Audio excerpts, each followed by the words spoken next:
ईश्वर के फैसले पे कभी नाराज मत होना, क्योंकि ऊपर वाला वो नहीं करता जो आपको अच्छा लगता है, बल्कि वो करता है जो आपके लिए अच्छा होता है। नमस्कार, आदाब। मैं हूं मोहम्मद शाहरुख। एक छोटी सी कहानी आपके लिए। एक सेल्स मैनेजर जो पिछले 2.5-3 सालों से एक ही कंपनी में काम कर रहा था, वो हर चीज के लिए ऊपर वाले का धन्यवाद करता था। उसको लगता था कि उसकी जो जॉब लगी है वो ऊपर वाले की कृपा से लगी है।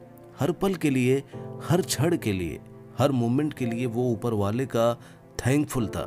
वो घर से बाहर जाता तो ऊपर वाले का प्रणाम करके जाता, और वापस आता तो भी ऊपर वाले को धन्यवाद करता। हर चीज के लिए ऊपर वाले की ही कृपा मानता था। लेकिन कभी कभी उसके साथ जब बुरा हो जाता तो वो सोचता था कि आखिर ये ऊपर वाला मेरे साथ चाहता क्या है।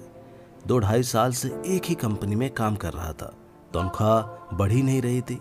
वो सोच रहा था कि कहीं और काम मिल जाए तो ज़्यादा अच्छा हो जाए।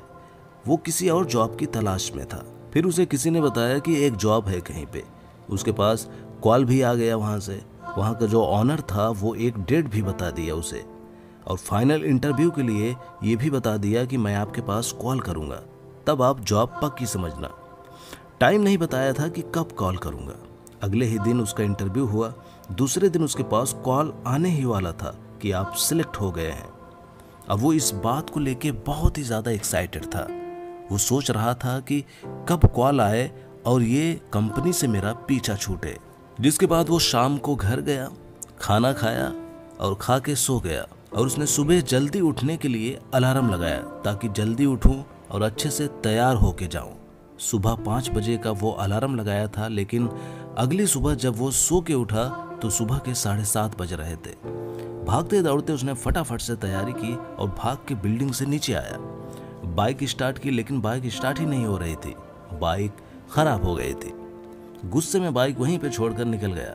बाहर रोड पर ऑटो ढूंढने लगा। बड़ी मुश्किल से एक ऑटो मिला।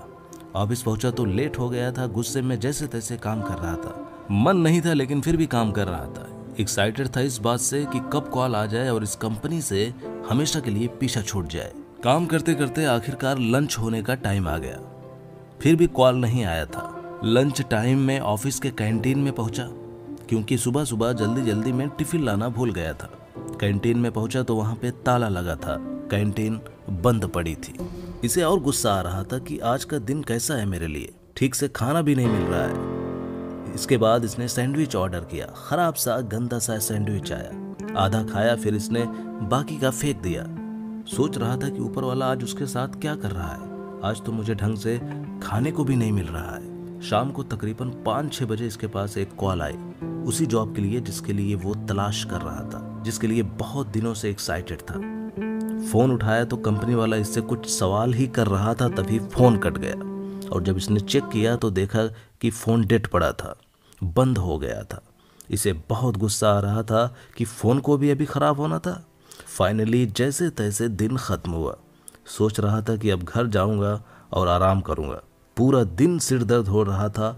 आज का पूरा दिन खराब था, कुछ भी काम नहीं हुआ। घर पर पहुंचा तो खाना वाना खा के बिस्तर पे पहुंचा। जैसे ही बिस्तर पे पहुंचा बिजली चली गई। अब इसके गुस्से का पारा और भी बढ़ गया था। उसने कहा कि ऊपर वाले, मैं आपको इतना मानता हूँ, इतना चाहता हूँ, और आप कर क्या रहे हो मेरे साथ। और गुस्से गुस्से में न जाने कब इसकी आंख लग गई और सो गया। और सपने में ये भगवान से बात कर रहा था और भगवान से कह रहा था कि आखिर आप चाहते क्या है मेरे साथ। मैं आपका इतना बड़ा भक्त हूँ, इतना पूजा पाठ करता हूँ, सब कुछ करता हूँ, पर आप मेरे साथ ही ऐसा क्यों कर रहे हैं। आज का दिन कितना खराब था मेरे लिए। अलार्म नहीं बजा, बाइक खराब हो गई, बड़ी मुश्किल से ऑटो मिला, कैंटीन बंद हो गई, टिफिन भूल गया, सैंडविच गंदा था, और कॉल आया तो फोन बंद हो गई। घर आके सोने लगा तो यहाँ पे बिजली चली गई। आखिर चाहते क्या हो आप। भगवान ने कहा, जो जो आज हुआ वो सब मेरी मर्जी से हुआ। मैंने जानबूझकर अलार्म कब बजा तुझे पता ही नहीं चलने दिया। तेरी बाइक मैंने ही खराब कर दी, क्योंकि मैं चाहता था कि तू देरी से पहुंचे, क्योंकि अगर तू बाइक से जाता तो आज तेरा एक्सीडेंट हो जाता, और आज तेरा एक्सीडेंट होना लिखा था। अच्छा हुआ कि कैंटीन बंद थी, क्योंकि उसका खाना खराब हो गया था जो तुझे बीमार कर देती। और वो जो कॉल आई थी ना, जिसके लिए बहुत ही ज़्यादा परेशान हो रहा है ना कि मेरी बात नहीं हुई, वो एक नंबर का घोटालेबाज है। नौकरी के नाम पे तुझे ठगने वाला था, इसलिए तेरा फ़ोन मैंने बंद करवा दिया था। और ये जो बिजली चली गई है, आज अगर बिजली आ रही होती तो तेरे घर में शॉर्ट सर्किट की वजह से आग लग जाती। तू मेरा बहुत बड़ा भक्त है, इसलिए तुझे बता रहा हूँ, सबको नहीं बताता हूँ। और हाँ, याद रखना, तू मुझ पे भरोसा करता है ना, तो ऐसा ही भरोसा करते रहो। जिंदगी में कभी तेरा बुरा नहीं होने दूंगा। अचानक से इसकी नींद खुली और ये फिर से ऊपर वाले का थैंकफुल करने लगा। लाइफ में कई बार हमें लगता है कि हमारे साथ बुरा हो गया, गलत हो गया, ऐसा नहीं होना चाहिए था। लेकिन जब आप पलट कर देखेंगे कुछ सालों में, तो आपको लगेगा कि जो जो हुआ ठीक ही हुआ, आपके फ़ायदे में हुआ। हर पल के लिए, हर क्षण के लिए ऊपर वाले का शुक्रिया करते चलिए। बस यही इस कहानी से कहना चाहता हूँ, क्योंकि जैसा मैंने शुरू में कहा था कि ऊपर वाला वो नहीं करता जो हमें अच्छा लगता है, ऊपर वाला वो करता है जो हमारे लिए अच्छा होता है।